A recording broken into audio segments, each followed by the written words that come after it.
ಆಕಾಶವಾಣಿ ಪ್ರದೇಶ ಸಮಾಚಾರ ಓದುತ್ತಿರುವವರು ಆರತಿ ದೇವಶಿಖಾಮಣಿ. ಮುಖ್ಯಾಂಶಗಳು: ವಿಕಸಿತ ಭಾರತ ಜಿ ಕಾಯ್ದೆ ಜಾರಿಗೊಳಿಸಿರುವ ಕುರಿತು ಚರ್ಚಿಸಲು ಇಂದು ಮುಖ್ಯಮಂತ್ರಿಯವರ ನೇತೃತ್ವದಲ್ಲಿ ವಿಶೇಷ ಸಚಿವ ಸಂಪುಟ ಸಭೆ. ಮಕ್ಕಳಲ್ಲಿನ ವಾಕ್ ಮತ್ತು ಶ್ರವಣ ದೋಷ ಗುರುತಿಸಲು ಆರೋಗ್ಯ ಸಿಬ್ಬಂದಿಗೆ ಡಿಪ್ಲೊಮಾ ಕೋರ್ಸ್ ಆರಂಭಿಸಲು ಸಚಿವ ದಿನೇಶ್ ಗುಂಡೂರಾವ್ ಕೇಂದ್ರಕ್ಕೆ ಮನವಿ. ಇಂದು ನಿವೃತ್ತ ಸೈನಿಕರ ದಿನ. 85ನೇ ರಾಷ್ಟ್ರೀಯ ಅಥ್ಲೆಟಿಕ್ಸ್ ಕ್ರೀಡಾಕೂಟ 100 ಮೀಟರ್ ಓಟದ ಸ್ಪರ್ಧೆಯಲ್ಲಿ ಸ್ಯಾಮ್ ವಸಂತ್ ಎಸ್ ನೂತನ ದಾಖಲೆ.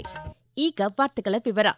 ವಿಕಸಿತ ಭಾರತ ಜಿ ಕಾಯ್ದೆ ಜಾರಿಗೊಳಿಸಿರುವ ಸಂಬಂಧ ಚರ್ಚಿಸಲು ಹಾಗೂ ಜಂಟಿ ಅಧಿವೇಶನ ನಡೆಸಲು ಇಂದು ಮುಖ್ಯಮಂತ್ರಿ ಸಿದ್ದರಾಮಯ್ಯ ಅವರ ನೇತೃತ್ವದಲ್ಲಿ ವಿಶೇಷ ಸಚಿವ ಸಂಪುಟ ಸಭೆ ನಡೆಯಲಿದೆ. ಕೇಂದ್ರ ಸರ್ಕಾರ ಮನ್ರೇಗಾ ಯೋಜನೆ ಬದಲಿಸಿ ವಿಕಸಿತ ಭಾರತ ಜಿ ಕಾಯ್ದೆ ಜಾರಿಗೊಳಿಸಿದೆ. ಮನ್ರೇಗಾ ಯೋಜನೆ ರದ್ದತಿ ವಿರುದ್ಧ ಕಾಂಗ್ರೆಸ್ ಗ್ರಾಮೀಣ ಮಟ್ಟದಲ್ಲಿ ಹೋರಾಟ ನಡೆಸಲು ಮುಂದಾಗಿದೆ. ಈ ಹಿನ್ನೆಲೆಯಲ್ಲಿ ಇದೇ ತಿಂಗಳು 2 ದಿನಗಳ ಕಾಲ ವಿಶೇಷ ಅಧಿವೇಶನ ನಡೆಸುವ ಕುರಿತು ಇಂದಿನ ಸಂಪುಟ ಸಭೆಯಲ್ಲಿ ಚರ್ಚಿಸುವ ಸಾಧ್ಯತೆಯಿದೆ. ಜಲ ಸುರಕ್ಷತೆ ಹಾಗೂ ಗ್ರಾಮೀಣ ಮೂಲಸೌಕರ್ಯ ನಿರ್ಮಾಣ ವಿಕಸಿತ ಭಾರತ ಜಿ ಕಾಯ್ದೆಯ ಪ್ರಾಥಮಿಕ ಆದ್ಯತೆಯಾಗಿದೆ ಎಂದು ಕೇಂದ್ರ ಸಿಬ್ಬಂದಿ, ಸಾರ್ವಜನಿಕ ಕುಂದುಕೊರತೆ ಮತ್ತು ಪಿಂಚಣಿ ಖಾತೆ ರಾಜ್ಯ ಸಚಿವ ಜಿತೇಂದ್ರ ಸಿಂಗ್ ಸ್ಪಷ್ಟಪಡಿಸಿದ್ದಾರೆ. ದೆಹಲಿಯಲ್ಲಿ ಸುದ್ದಿಗಾರರಿಗೆ ಈ ಮಾಹಿತಿ ನೀಡಿದ ಅವರು, ವಿಕಸಿತ ಭಾರತ ಜಿ ಕಾಯ್ದೆಯ ಧ್ಯೇಯೋದ್ದೇಶಗಳಲ್ಲಿ ಬದಲಾವಣೆ ಮಾಡಿಲ್ಲ. ಯೋಜನೆ ನಿರ್ವಹಣೆಯಲ್ಲಿ ಪಾರದರ್ಶಕತೆ ಹೆಚ್ಚಿಸುವ ನಿಟ್ಟಿನಲ್ಲಿ ಕ್ರಮ ಕೈಗೊಳ್ಳಲಾಗಿದ್ದು, ಆಧುನಿಕ ತಂತ್ರಜ್ಞಾನದ ನೆರವಿನೊಂದಿಗೆ ಸಮನ್ವಯ ರೂಪದಲ್ಲಿ ಜಾರಿಗೊಳಿಸಲಾಗುತ್ತಿದೆ ಎಂದು ತಿಳಿಸಿದರು. ಪ್ರತಿ ಹಣಕಾಸು ವರ್ಷದಲ್ಲಿ 100 ದಿನಗಳ ಬದಲಿಗೆ 125 ದಿನಗಳ ಉದ್ಯೋಗ ಖಾತ್ರಿ ನೀಡಲಾಗಿದ್ದು, ಗ್ರಾಮೀಣ ಕಾರ್ಮಿಕರಿಗೆ ಅನುಕೂಲವಾಗಲಿದೆ. ಹಾಗೆಯೇ ಬಿತ್ತನೆ ಮತ್ತು ಸುಗ್ಗಿ ಸೇರಿದಂತೆ ಕೃಷಿ ಚಟುವಟಿಕೆಗಳು ನಡೆಯುತ್ತಿರುವ ಸಮಯದಲ್ಲಿ ಕಾರ್ಮಿಕರ ಲಭ್ಯತೆಯನ್ನು ಖಚಿತಪಡಿಸಲು 60 ದಿನಗಳ ಬಿಡುವಿನ ಅವಧಿಯನ್ನು ನಿಗದಿಪಡಿಸಲಾಗಿದೆ. ಡಿಜಿಟಲ್ ಸೌಲಭ್ಯದ ನೆರವಿನಿಂದ ಬೇನಾಮಿ ಲಾಭಾರ್ಥಿಗಳನ್ನು ನಿಯಂತ್ರಿಸಲು ಸಾಧ್ಯವಾಗಲಿದೆ ಎಂದು ಹೇಳಿದರು. ಕೇಂದ್ರ ಆರೋಗ್ಯ ಖಾತೆ ಸಚಿವ ಜೆಪಿ ನಡ್ಡಾ ಅವರ ಅಧ್ಯಕ್ಷತೆಯಲ್ಲಿ ನಡೆದ ಅಖಿಲ ಭಾರತ ವಾಕ್ ಮತ್ತು ಶ್ರವಣ ಸಂಸ್ಥೆಯ 60ನೇ ಕೌನ್ಸಿಲ್ ಸಭೆಯಲ್ಲಿ ವರ್ಚುವಲ್ ಮೂಲಕ ಭಾಗವಹಿಸಿರುವುದಾಗಿ ಆರೋಗ್ಯ ಖಾತೆ ಸಚಿವ ದಿನೇಶ್ ಗುಂಡೂರಾವ್ ತಮ್ಮ ಎಕ್ಸ್ ಖಾತೆ ಮೂಲಕ ತಿಳಿಸಿದ್ದಾರೆ. ಈ ಕುರಿತು ಮಾಹಿತಿ ನೀಡಿರುವ ಅವರು, ಮೈಸೂರಿನ ಅಖಿಲ ಭಾರತ ವಾಕ್ ಮತ್ತು ಶ್ರವಣ ಸಂಸ್ಥೆಯ ಮಾದರಿಯಲ್ಲೇ ಉತ್ತರ ಕರ್ನಾಟಕ ಭಾಗದಲ್ಲಿ ಹೊಸ ಸಂಸ್ಥೆಯನ್ನು ಸ್ಥಾಪಿಸಲು ತಾತ್ವಿಕ ಅನುಮೋದನೆ ನೀಡುವಂತೆ ಕೋರಲಾಯಿತು.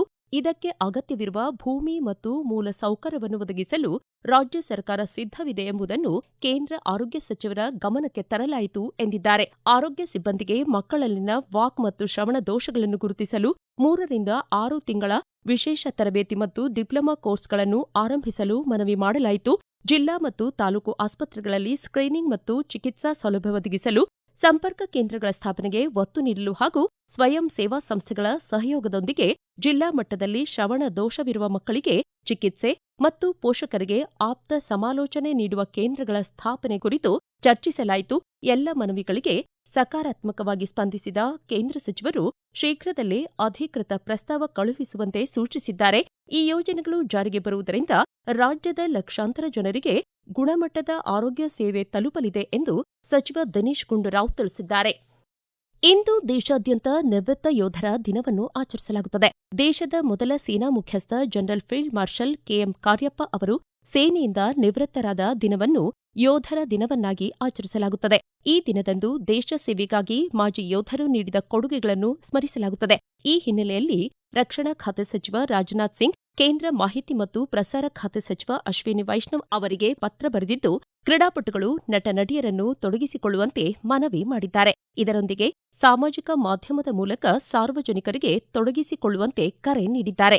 ಬೆಂಗಳೂರು ಸೈನಿಕ ಕಲ್ಯಾಣ ಮತ್ತು ಪುನರ್ವಸತಿ ಇಲಾಖೆ ನಿರ್ದೇಶನಾಲಯದಿಂದ ಸಶಸ್ತ್ರ ಪಡೆಗಳ ಮಾಜಿ ಸೈನಿಕರ ದಿನ ಆಚರಣೆ ಅಂಗವಾಗಿ ಇಂದು ಮಾಜಿ ಸೈನಿಕರು ಮತ್ತು ಅವಲಂಬಿತರಿಗಾಗಿ ಕಾರ್ಯಕ್ರಮ ಆಯೋಜಿಸಲಾಗಿದೆ ಎಂದು ಕಲಬುರಗಿಯ ಸೈನಿಕ ಕಲ್ಯಾಣ ಮತ್ತು ಪುನರ್ವಸತಿ ಇಲಾಖೆಯ ಉಪನಿರ್ದೇಶಕರು ತಿಳಿಸಿದ್ದಾರೆ.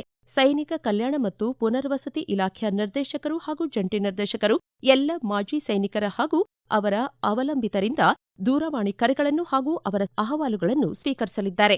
ಆದ್ದರಿಂದ ಮಾಜಿ ಸೈನಿಕರು ಮತ್ತು ಅವರ ಅವಲಂಬಿತರು ತಮ್ಮ ಕುಂದುಕೊರತೆಗಳನ್ನು ಸ್ಥಿರ ದೂರವಾಣಿ ಸಂಖ್ಯೆ 080255894459 ಹಾಗೂ ಮೊಬೈಲ್ ಸಂಖ್ಯೆ 8105233863 9877110384 ಹಾಗೂ 789222 8965 ಕರೆ ಮಾಡಿ ತಿಳಿಸಬಹುದಾಗಿದೆ.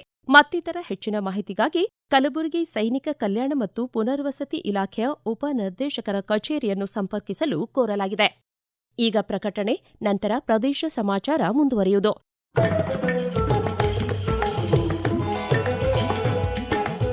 ನಮ್ಮ ಎಲ್ಲಾ ರಾಷ್ಟ್ರೀಯ ವಾರ್ತೆಗಳು ಹಾಗೂ ಪ್ರದೇಶ ಸಮಾಚಾರ ಈಗ ಆಕಾಶವಾಣಿ ನ್ಯೂಸ್ ಕನ್ನಡ ಯೂಟ್ಯೂಬ್ ಚಾನೆಲ್ನಲ್ಲಿ ಲಭ್ಯ. ನಮ್ಮ ಎಕ್ಸ್ ಖಾತೆ ಮತ್ತು ಇನ್ಸ್ಟಾಗ್ರಾಂ ಖಾತೆ ಆಕಾಶವಾಣಿ ನ್ಯೂಸ್ ಕನ್ನಡ. ಹೆಚ್ಚಿನ ಮಾಹಿತಿಗಾಗಿ ನಮ್ಮ ಫೇಸ್ಬುಕ್ ಖಾತೆ ಆಕಾಶವಾಣಿ ವಾರ್ತೆ ಕನ್ನಡವನ್ನು ಅನುಸರಿಸಿ. ನಿಖರ, ನೈಜ ಹಾಗೂ ವಿಶ್ವಾಸಾರ್ಹ ಸುದ್ದಿಗಾಗಿ ಕೇಳಿ ಆಕಾಶವಾಣಿ ವಾರ್ತೆಗಳು. ಪ್ರದೇಶ ಸಮಾಚಾರ ಕೇಳುತ್ತಿದ್ದೀರಿ. ರಾಜ್ಯ ತೆಂಗಿನ ನಾರು ಅಭಿವೃದ್ಧಿ ನಿಗಮ ದಿನಗೂಲಿಯನ್ನು 480 ರೂಪಾಯಿಗೆ ಹೆಚ್ಚಿಸಿದೆ. ರಾಮನಗರ, ತುಮಕೂರು, ಮೈಸೂರು ಹಾಗೂ ಚನ್ನಪಟ್ಟಣ ಸೇರಿದಂತೆ ರಾಜ್ಯದ 12 ಜಿಲ್ಲೆಗಳಲ್ಲಿನ ನಾರು ಅಭಿವೃದ್ಧಿ ನಿಗಮದ 35 ಉತ್ಪಾದನಾ ಘಟಕಗಳ ಶೇಕಡಾ 90ರಷ್ಟು ಕರಕುಶಲಿ ಮಹಿಳಾ ಕಾರ್ಮಿಕರಿಗೆ ಕೂಲಿ ಹೆಚ್ಚಳದಿಂದ ಅನುಕೂಲವಾಗಿದೆ. ತೆಂಗಿನ ನಾರಿನ ಉತ್ಪನ್ನಗಳಿಗೆ ಅಸ್ಸಾಂ ಸೇರಿದಂತೆ ಉತ್ತರ ಭಾರತದ ವಿವಿಧ ರಾಜ್ಯಗಳಲ್ಲಿ ಉತ್ತಮ ಬೇಡಿಕೆಯಿದೆ. ಈ ಕುರಿತು ಪ್ರದೇಶ ಸಮಾಚಾರಕ್ಕಾಗಿ ಮಾಹಿತಿ ನೀಡಿದ್ದಾರೆ ಬೆಂಗಳೂರಿನ ನಾರು ಅಭಿವೃದ್ಧಿ ನಿಗಮದ ವ್ಯವಸ್ಥಾಪಕ ನಿರ್ದೇಶಕ ಸಿಎನ್ ಶಿವಪ್ರಕಾಶ್. 35 ಯೂನಿಟ್ಸ್ ಇದೆ ನಮ್ದು, ಮ್ಯಾನುಫ್ಯಾಕ್ಚರಿಂಗ್ ಯೂನಿಟ್ಸ್. ಅಲ್ಲಿ ಹೆಣ್ಮಕ್ಳು ಹೆಣಿತಾ ಇದ್ರು ಮ್ಯಾಟ್ ಕೊಡುವುದು. ಅವರ ಸ್ಥಿತಿ ತುಂಬಾ ಕಷ್ಟ. 2017ರಿಂದ ಇದುವರೆಗೆ ಅವ್ರಿಗೆ ಪೀಸ್ ರೇಟ್ ಕೂಲಿ ಅಂದ್ಬಿಟ್ಟು ಕೊಡ್ತಾ ಇದ್ರು. ಒಂದು ಮ್ಯಾಟ್ ಹೆಣಿಲಿಕ್ಕೆ ಸುಮಾರು 13 ರೂಪಾಯಿ ಅವ್ರಿಗೆ ಕೊಟ್ಟು ಸರ್ಕಾರದಿಂದ ಮತ್ತೆ 13 ರೂಪಾಯಿ ಮ್ಯಾಚಿಂಗ್ ವೇಜಸ್ ಬರ್ತಾ ಇತ್ತು. 26 ರೂಪಾಯಿಲಿ ಅವರು ಪೀಸ್ ರೇಟ್ ಒಂದು 10 ಮ್ಯಾಟ್ ಅನ್ನ ಹೆಣಿಲಿಕ್ಕೆ ಸಾಧ್ಯ ಅಷ್ಟೇ. ಆವರೇಜ್ 10 ಅಂದ್ರು 260 ರೂಪಾಯಿ. ಅದು ಪೀಸ್ ರೇಟ್ ಅಂದಾಗ ಸಂಪೂರ್ಣ ದಿವಸ ಕೆಲಸನೂ ಸಿಗೋದಿಲ್ಲ. 8 ಗಂಟೆಯಲ್ಲಿ ಎಷ್ಟು ಮಾಡಬಹುದು? ಒಂದು 10 ಮಾಡಿದ್ರೆ 260. ಆದ್ರೆ 8 ಗಂಟೆಗೆ ನಾವು ಮಿನಿಮಮ್ ವೇಜಸ್ 480 ಕೊಡಬೇಕಾಗುತ್ತೆ. ಒಂದೊಂದು ಮ್ಯಾಟ್ 40ರಿಂದ 45 ರೂಪಾಯಿ ಕೊಡಬೇಕು ಅನ್ನೋದು ಒಂದೊಂದು ನಿರ್ಣಯ ಇತ್ತು. ರೋಡ್ ಅಲ್ಲಿ ಮೂವ್ ಮಾಡಿ 1ನೇ ತಾರೀಕು ಜನವರಿಯಿಂದ ಇಫೆಕ್ಟ್ ಬರೋ ಹಾಗೆ ಒಂದು ನಿರ್ಣಯ ಬಂದಿದೆ. ದಕ್ಷಿಣ ಕನ್ನಡ ಜಿಲ್ಲೆಯ ಮೂಡುಬಿದಿರೆಯ ಸ್ವರಾಜ್ ಮೈದಾನದಲ್ಲಿ ನಡೆಯುತ್ತಿರುವ 85ನೇ ಅಖಿಲ ಭಾರತ ಪುರುಷ ಹಾಗೂ ಮಹಿಳೆಯರ ಅಂತರ್ ವಿಶ್ವವಿದ್ಯಾಲಯ ಅಥ್ಲೆಟಿಕ್ಸ್ ಚಾಂಪಿಯನ್ಶಿಪ್ನಲ್ಲಿ ದಿನದಂತ್ಯಕ್ಕೆ ನೂತನ ಕೂಟ ದಾಖಲೆಯೊಂದು ನಿರ್ಮಾಣವಾಗಿದೆ. 100 ಮೀಟರ್ ಓಟದ ಸ್ಪರ್ಧೆಯಲ್ಲಿ ತಮಿಳುನಾಡಿನ ಕೊಯಮತ್ತೂರು ಭಾರತೀಯರ್ ವಿಶ್ವವಿದ್ಯಾಲಯದ ಸ್ಯಾಮ್ ವಸಂತ್ ಎಸ್ 10.39 ಸೆಕೆಂಡುಗಳಲ್ಲಿ ಗುರಿ ತಲುಪುವ ಮೂಲಕ 85ನೇ ಅಖಿಲ ಭಾರತ ಅಂತರ್ ವಿಶ್ವವಿದ್ಯಾಲಯ ಅಥ್ಲೆಟಿಕ್ಸ್ ಚಾಂಪಿಯನ್ಶಿಪ್ನ ಪುರುಷರ ವಿಭಾಗದ ವೇಗದ ಓಟಗಾರರಾಗಿ ಹೊರಹೊಮ್ಮಿದ್ದಾರೆ.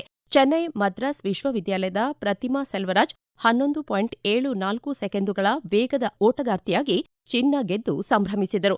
ಕೂಟದ ಪುರುಷ ವಿಭಾಗದ ವೇಗದ ಓಟದ ದಾಖಲೆಯು 2018ರಲ್ಲಿ ಮಂಗಳೂರು ವಿಶ್ವವಿದ್ಯಾಲಯವನ್ನು ಪ್ರತಿನಿಧಿಸಿದ್ದ ಆಳ್ವಾಸ್ ಕಾಲೇಜಿನ ವಿದ್ಯಾರ್ಥಿ ವಿಕೆ ಇಳಕ್ಯ ದಾಸನ್ನವರ ದಾಖಲೆಯನ್ನು ಸೆಮಿಫೈನಲ್ನಲ್ಲಿ ಸ್ಯಾಮ್ ವಸಂತ್ ಎಸ್ ಮುರಿದಿದ್ದಾರೆ. ತಮ್ಮ ಗೆಲುವಿಗೆ ತರಬೇತುದಾರ ವೇಲು ಮುರುಗನ್ ಹಾಗೂ ತಂದೆ ತಾಯಿಯೇ ಕಾರಣ ಎಂದು ಸ್ಯಾಮ್ ವಸಂತ್ ಹೇಳಿದ್ದಾರೆ. ಇಂದು ಪುರುಷರ ಮತ್ತು ಮಹಿಳೆಯರ ವಿಭಾಗದ ಹಾಫ್ ಮ್ಯಾರಥಾನ್ ಫೈನಲ್, 1500 ಮೀಟರ್ ಓಟ, 110 ಮೀಟರ್ ಹರ್ಡಲ್ಸ್, ಜಾವ್ಲಿನ್ ಎಸೆತ, long jump, high jump, shot put ಸೇರಿದಂತೆ ವಿವಿಧ ಸ್ಪರ್ಧೆಗಳು ನಡೆಯಲಿವೆ. ಬೆಂಗಳೂರು ಗ್ರಾಮಾಂತರ ಜಿಲ್ಲಾಡಳಿತ, ಜಿಲ್ಲಾ ಪಂಚಾಯತ್ ಕನ್ನಡ ಮತ್ತು ಸಂಸ್ಕೃತಿ ಇಲಾಖೆ ವತಿಯಿಂದ ಇಂದು 12ನೇ ಶತಮಾನದ ವಚನಕಾರ ಶಿವಯೋಗಿ ಸಿದ್ದರಾಮೇಶ್ವರ ಜಯಂತಿಯನ್ನು ಜಿಲ್ಲಾಡಳಿತ ಭವನದ ಜಿಲ್ಲಾಧಿಕಾರಿಗಳ ನ್ಯಾಯಾಲಯ ಸಭಾಂಗಣದಲ್ಲಿ ಆಚರಿಸಲಾಗುತ್ತದೆ. ಕಾರ್ಯಕ್ರಮದಲ್ಲಿ ಜಿಲ್ಲಾ ಉಸ್ತುವಾರಿ ಸಚಿವ ಕೆಎಚ್ ಮುನಿಯಪ್ಪ ಸೇರಿದಂತೆ ಗಣ್ಯರು ಭಾಗವಹಿಸಲಿದ್ದಾರೆ ಎಂದು ಕನ್ನಡ ಮತ್ತು ಸಂಸ್ಕೃತಿ ಇಲಾಖೆ ಸಹಾಯಕ ನಿರ್ದೇಶಕ ರವಿಕುಮಾರ್ ತಿಳಿಸಿದ್ದಾರೆ. ಕೊನೆಯಲ್ಲಿ ಮತ್ತೊಮ್ಮೆ ಮುಖ್ಯಾಂಶಗಳು. ವಿಕಸಿತ ಭಾರತ ಜಿ ಕಾಯ್ದೆ ಜಾರಿಗೊಳಿಸಿರುವ ಕುರಿತು ಚರ್ಚಿಸಲು ಇಂದು ಮುಖ್ಯಮಂತ್ರಿಯವರ ನೇತೃತ್ವದಲ್ಲಿ ವಿಶೇಷ ಸಚಿವ ಸಂಪುಟ ಸಭೆ.